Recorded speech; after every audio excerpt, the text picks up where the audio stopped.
Should you or shouldn't you decorate your house when you're trying to sell it?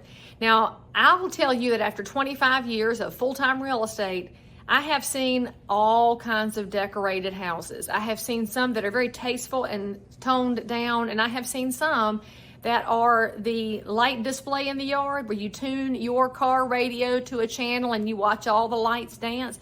And I will say that if you do that kind of a route, you might attract some buyer traffic for me, your agent. And I appreciate you doing that. Make the top 10 list in North Carolina so we can have buyers come see your house. Wonderful.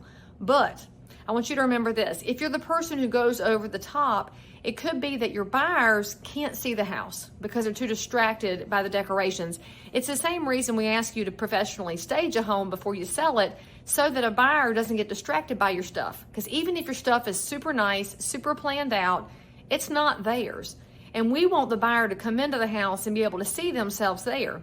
And that means if you have some tasteful decorations, they may think to themselves, well, I do or don't decorate, but they're not going to make that their central focus. They can then move about the house, look at the bedrooms, the bathrooms, the wall space, whatever makes sense for them.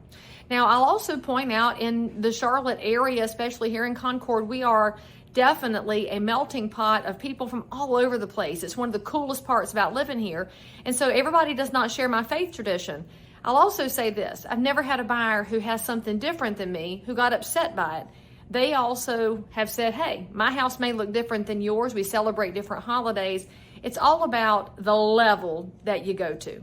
So I want you to ask yourself this when you're decorating. Could you get it under control fast enough for a closing? If the answer is yes, then go ahead and decorate. If the answer is no, Lee Brown, it's going to take me 3 weeks to get this back under control, then either wait until after the holidays to get it on the market, or make this your year to start giving some things away to those ungrateful children that probably don't want your ornaments anyway. Because remember, at the end of the day, it's your house. You live here. These are your memories and your traditions. And Mamaw is not going to live forever. And so you should enjoy the last holiday that you have with her, whether it's Christmas or Hanukkah or Diwali or whatever it is. Enjoy the heck out of your loved ones, and we will get the house sold. For more answers to your questions about selling a house in Cabarrus County or beyond, call me. I'll be glad to help, whether it's this time of year or the spring or whenever it suits you.